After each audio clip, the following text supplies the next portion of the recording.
Mas Endi, lalu film ini kan bertema nasionalisme, tapi ada bahasa Inggris nih di judulnya. Ini juga menjadi Iya. pertanyaan, bahkan warganet saya lihat ada yang mengedit poster atau animasi film ini, Merah Putih ini menjadi bahasa Indonesia. Bagaimana tanggapannya? Iya, kan kalau bahasa Inggris itu dipermasalahkan, itu terlalu dini ya.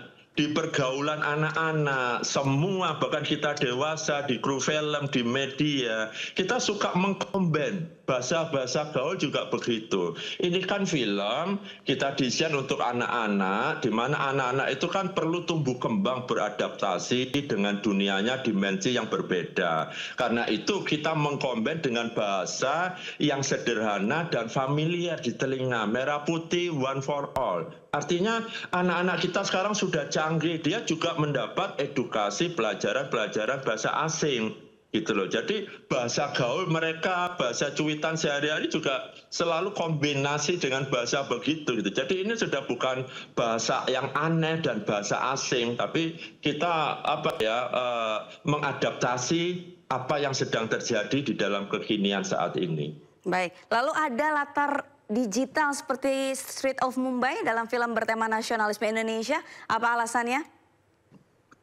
Jadi gini, konsep animasi digital ini adalah template-template semua. Kita mengkombinasi, memodifikasi sedemikian rupa sesuai dengan naskah, penokohan karakter, background alam, dan semuanya. Kita bentuk penokohan itu dari tahun kemarin dan mulai bulan Mei kita melakukan post-pro, akhirnya menjahit semua scene-scene yang ada itu. Kalaupun ada kesamaan dan sebagaimana, karena kita itu membuat konsep, lalu komparasinya kita tetap pakai di platform digital.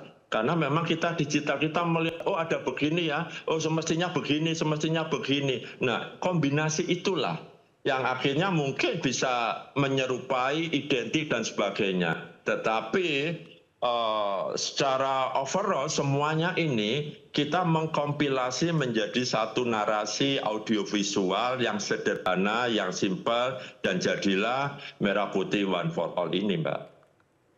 Lalu Mas Endi, benarkah proses produksinya ini hanya 1 bulan karena sukarela, dan bagaimana sampai akhirnya film ini bisa tayang di bioskop? Tadi sudah saya singgung, kita mulai ini sejak tahun kemarin pasca 17 Agustus karena kita prihatin ya, semua merayakan di desa, di kampung, di kota dengan ornamen itu. Di film bioskop belum, dan tidak ada yang menyentuh di situ. Lalu kami membuat ide dan kita sudah mulai itu. Naskah, sinopsis, pembentukan karakter, materi, lokasinya. Nah, baru sampai di bulan Mei kita baru mulai post pro. Akhir Mei, Juni, Juli, dan Agustus awal. Kita mulai itu finishing. Jadi kalau yang dikatakan 1 bulan, itu mungkin yang dimaksud adalah post pro kita mulai bulan Mei. Jadi bukan 1 bulan gitu loh. Kan nggak mungkin kita penokohan karakter, materi, ide cerita, sinopsis dan skenario itu sudah tahun kemarin. Setelah 17 Agustus kita sudah mulai cari inspirasi dan masukannya begitu. Lalu bagaimana sampai akhirnya bisa resmi untuk akan tayang di bioskop nanti? Oh ya, dari konsep kita gotong royong dan niat kami untuk berkontribusi memberikan sumbangsi kemeriahan ini, kami tentu secara psikologis pingin dong ini bisa tayang di bioskop karena kami adalah bagian dari pekerja kreatif perfilman Indonesia. Ya kami secara normatif memberikan surat penawaran kepada XS1 dan bioskop yang ada di kita.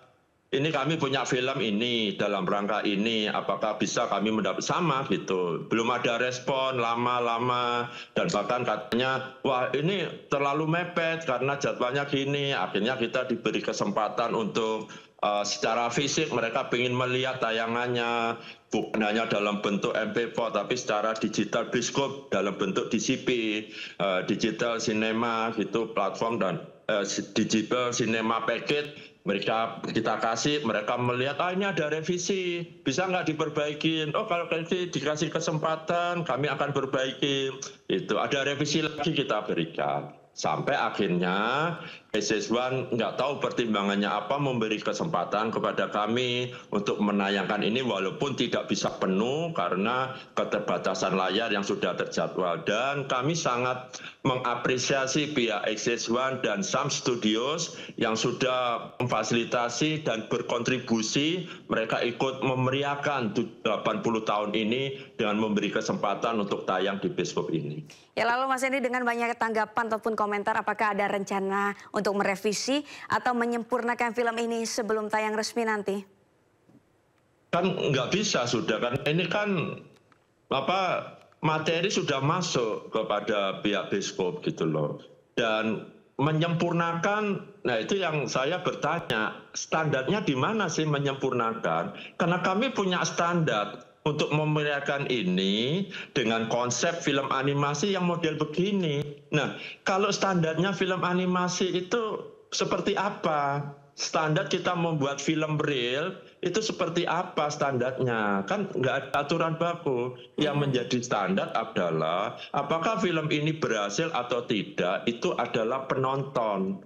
Nah, penonton kalau sudah menonton film ini secara penuh, maksud kami adalah pesan moral di film ini akan sampai kepada mereka, khususnya anak-anak. Jadi kalau dikatakan menyempurnakan standar, buat kami dari awal, kami mendesain film animasi ini dengan konsep seperti itu. Standar yang di mana yang dituntut dan siapa yang menentukan standar itu. Nah, kami bertanya, seperti saya jadi Pak RT di kampung saya, lalu saya membuat perayaan 17 Agustus, lomba baju adat kemerdekaan outfit merah putih. Saya tentukan pokoknya outfit, lalu ada orang melihat, kok gitu sih bajunya, kan baju adat merah putih nggak gitu. Nah, standarnya dari mana? Ini kreasi kami, kontribusi, bersyukur di tempat itu ada perayaan gitu loh. Jadi kita mengajak semua, ayolah, sesuai dengan bagian kita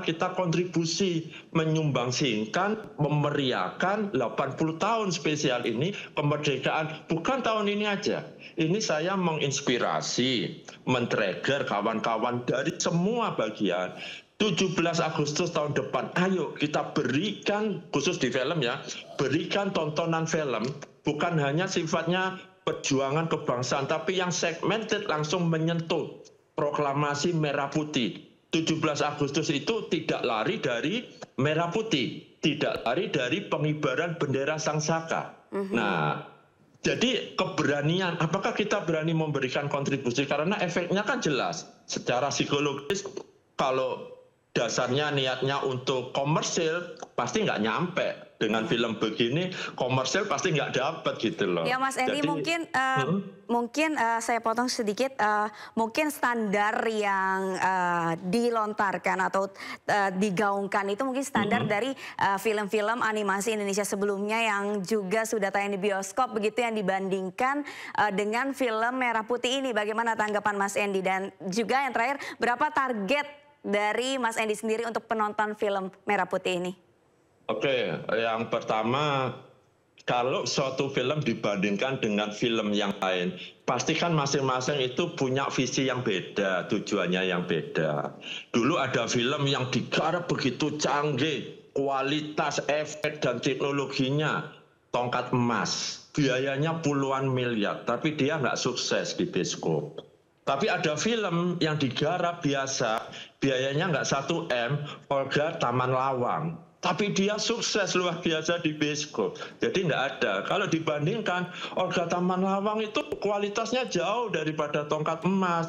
Film Cut Nyadin yang digarap Christine Hakim, wah itu luar biasa dia. Dibandingkan dengan film apa gitu loh. Jadi nggak bisa kita komparasi ke situ karena masing-masing punya parameter mau dibawa kemana. Yang kedua adalah target. Ya secara psikologis, secara normal kami tentu inginlah mendapatkan feedback yang bagus supaya kawan-kawan ini punya hak menikmati hasil jerih lelahnya yang sudah hampir 1 tahun ini, termasuk penari, penyanyi dan sebagainya. Mereka pasti punya hak, tapi kita sudah tanamkan. Tentunya target kami secara psikologis normal kita ingin mendapatkan feedback yang terbaik. Tapi kembali lagi, niat kami dari awal adalah memberikan sumbangsi, kontribusi, memeriahkan. Bagian kami membuat film, memeriahkan kemerdekaan. SH1 Sam Studio memberikan layarnya, berarti kontribusi mereka ikut memeriahkan ini. Nah, bagian yang lain, anak-anak penonton, kalau mereka mau ikut memeriahkan peringatan ini, ayo tonton film ini. Maka itu artinya mereka ikut merayakan 17 Agustus 80 tahun. Bagian daripada Sindo, kontribusinya apa? Memberikan edukasi penayangan, itu kontribusi dari media Sindo. Itu. Jadi kita semua sama-sama berkolab. Baik, terima kasih Mas Endiarto, eksekutif produser film Merah Putih One for All telah bergabung bersama kami di Sindo Siang. Selamat beraktivitas kembali. Semoga ini bisa menjadi inspirasi bagi kami semua anak bangsa untuk terus berkreasi untuk kita semua. Amin, terima kasih.